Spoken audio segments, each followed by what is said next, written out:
Hello, and welcome to Insurance Fraud Files.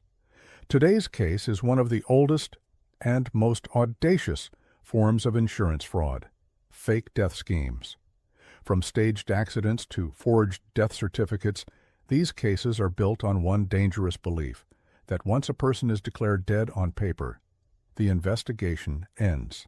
It doesn't. Fake death insurance schemes usually begin with a crisis: financial pressure, criminal exposure, family conflict, or simply the promise of a large payout that seems easier than rebuilding a failing life. The idea is simple: disappear, let insurance money flow to beneficiaries, and start over somewhere else. In practice, it's anything but simple. The first layer of the scheme is narrative construction. A death must appear sudden, plausible, and emotionally convincing.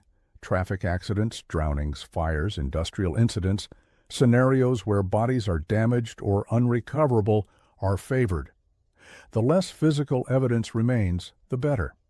But modern investigations rarely rely on bodies alone. The first cracks usually appear in documentation. Death certificates are examined not as conclusions, but as artifacts. Investigators verify issuing authorities, medical examiners, timestamps, and registration paths. In many fake death cases, certificates are real documents, but obtained through false information, bribery, or jurisdictional gaps. That's where cross-checking begins. Insurance investigators compare death records against immigration data, border crossings, mobile activity, and financial behavior. A person declared dead should stop leaving traces. No movement, no transactions, no digital presence. That silence rarely holds. Bank activity becomes one of the most reliable indicators. Dormant accounts suddenly accessed. ATM withdrawals in unexpected locations. Transfers routed through relatives or shell entities. Even small financial movements can revive a person who is supposed to be deceased. Digital footprints are even harder to erase. Mobile phone metadata reveals location patterns. Old devices reconnect to networks. New devices appear but follow familiar behavioral rhythms. Email accounts log in from regions inconsistent with the claimed death. Social media activity resurfaces, sometimes indirectly, through tagged photos, reused contact lists, or facial recognition matches. Family dynamics often expose the scheme faster than technology. Beneficiaries behave differently when death is staged. Grief timelines feel rehearsed. Statements are overly precise. Emotional responses don't align with cultural or personal norms.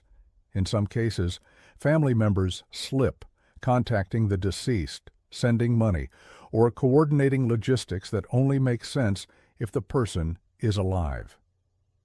According to analysis from international insurance intelligence sources, including HNI, fake death schemes almost always collapse due to one flaw: continuity of identity.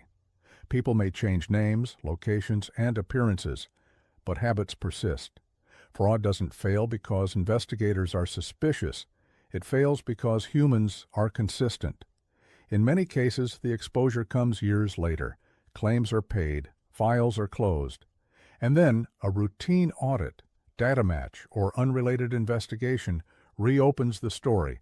A border crossing matches a biometric record. A fingerprint appears in an unexpected database.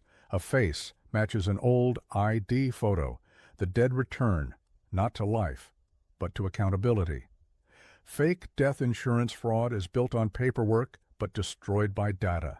Documents can be forged, stories can be rehearsed, but digital traces, financial behavior, and human patterns don't disappear just because a certificate says so. At Insurance Fraud Files, we analyze cases like this to show how modern investigations move beyond scenes and into systems. Fraud today isn't exposed at the moment of loss. It's exposed over time, through connection and verification. If you are faced with a suspicious claim, incomprehensible losses, or a case that is not supported by facts, Insurance Fraud Files is the place where expertise meets reality.